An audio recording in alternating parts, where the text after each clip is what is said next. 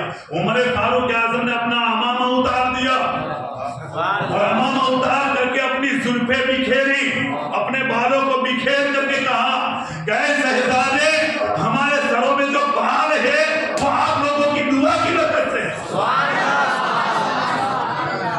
کیا کہا؟ آپ کی دعا کی برکت سے ہمارے سروں میں بال اللہ نے عطا کیے۔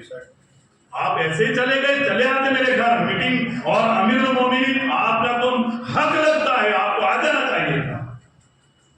رو دیا عمر فاروق اعظم نے، معافی طلب کی عمر فاروق اعظم نے، اور شہزادے سے کہا کہ ہمارے سروں میں جو بال ہے وہ آپ کی دعاؤں کی برکت سے اللہ نے عطا کیے ہیں۔ یہ عمر فاروق اعظم۔ تلوار، ہم تو دولت کے لیے تلوار نکال لیتے ہیں، عمر فاروق اعظم نے تلوار کیوں نکالی؟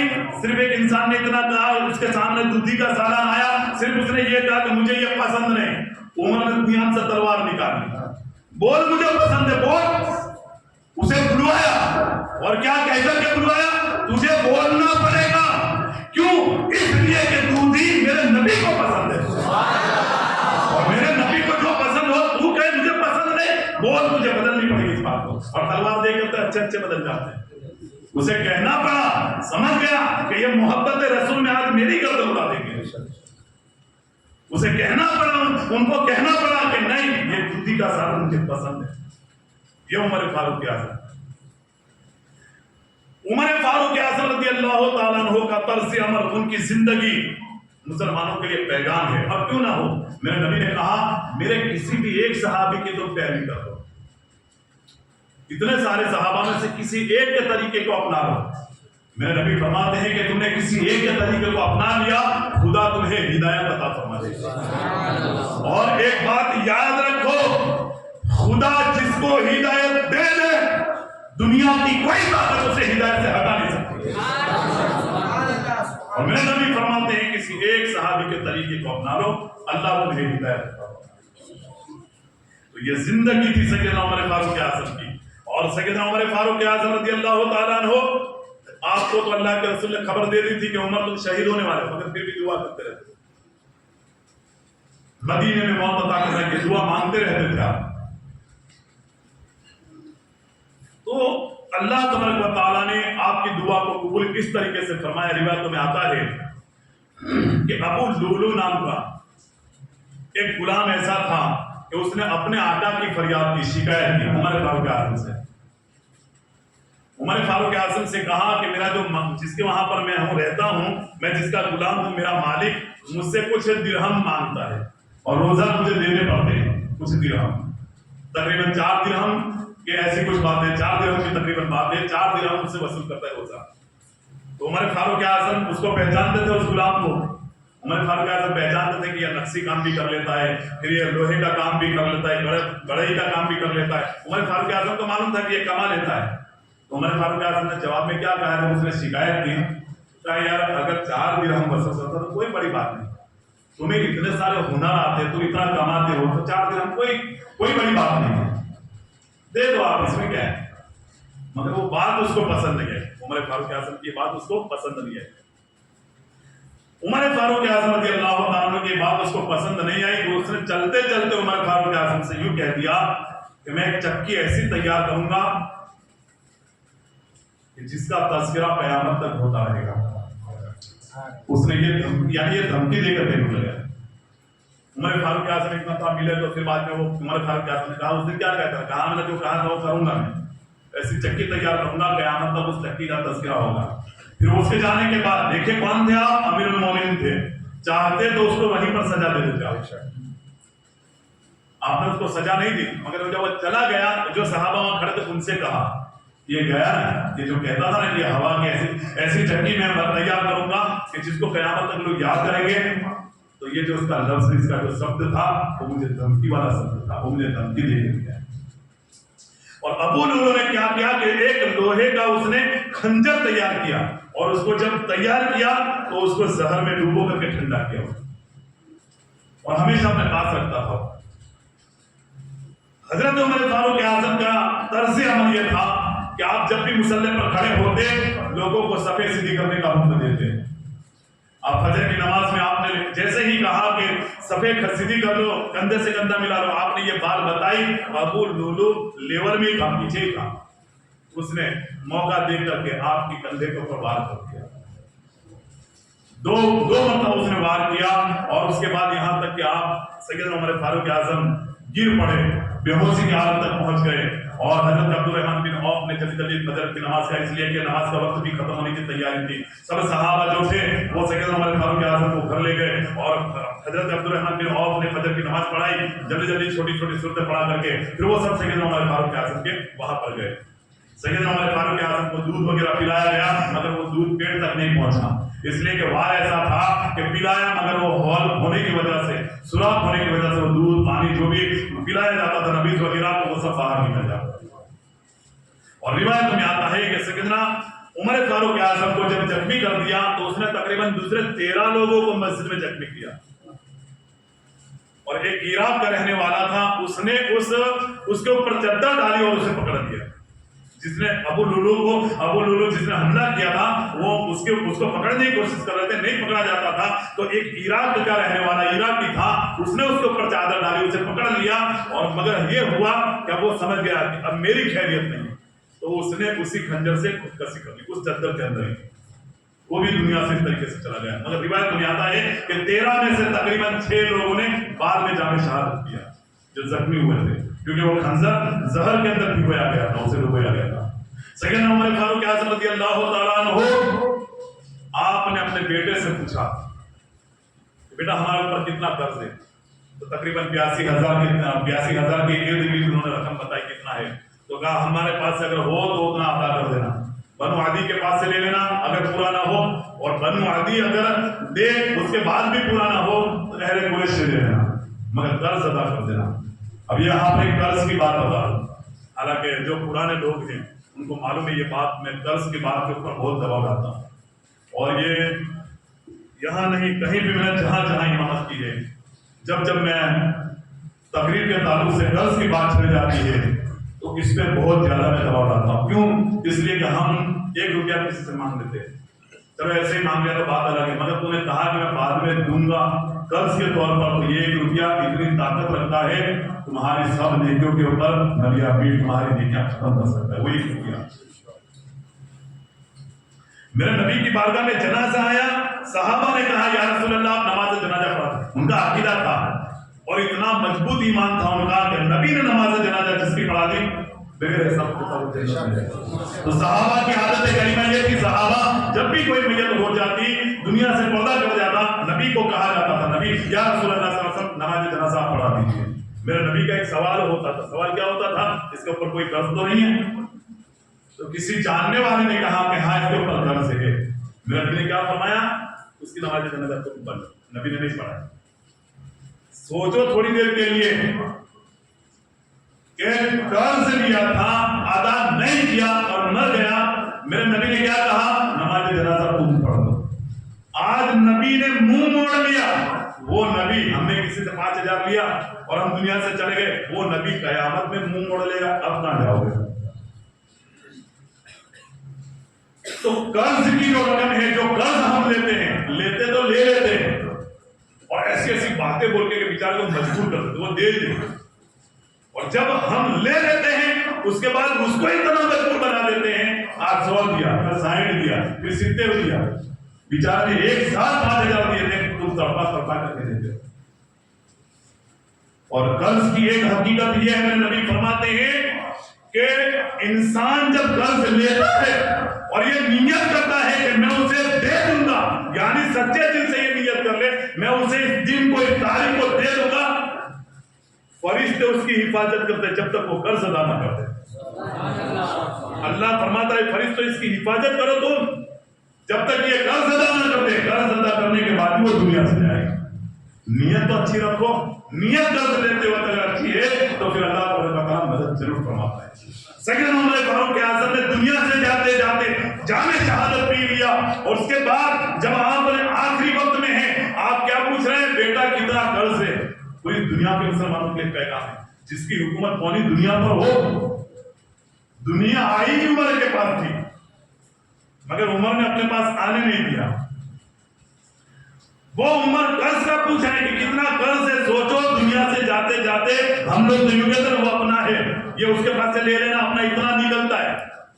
عمر فاروق اعظم نے رکھا ہی نہیں تھا کچھ, یہ کہتے کہ اس کے پاس سے اتنا لے لینا. آپ کے اوپر تو قرض تھا, امیر المومنین آپ کے اوپر قرض. سیدنا عمر فاروق اعظم نے پوچھا اتنا قرض ہے تو ادا کرنے کی بات کہی کہ تم کر دینا, تم سے نہ ہو بنو عدی کے پاس, قبیلے بنو عدی کے پاس چلے جانا, اگر وہ دے اور اگر نہ بھی دے تو اہل قریش سے لے لینا, مگر قرض ادا کرنا. کیوں دباؤ ڈالا اس بات پہ؟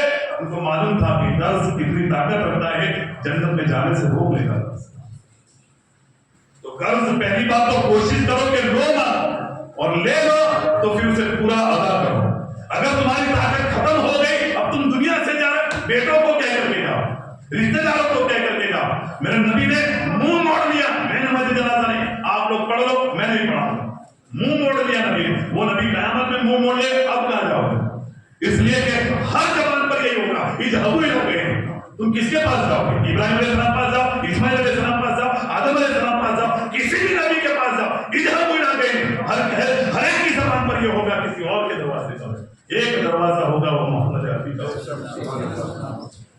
وہ کہیں گے آ میری چادر کے نیچے, آ تو میرے پاس, میں تیری شفاعت کروں. مگر وہ ایک دروازہ ہی بند ہو گیا, اب کہاں جاؤ گے؟ اس لیے قرض لو مت, لو تو ادا کرو.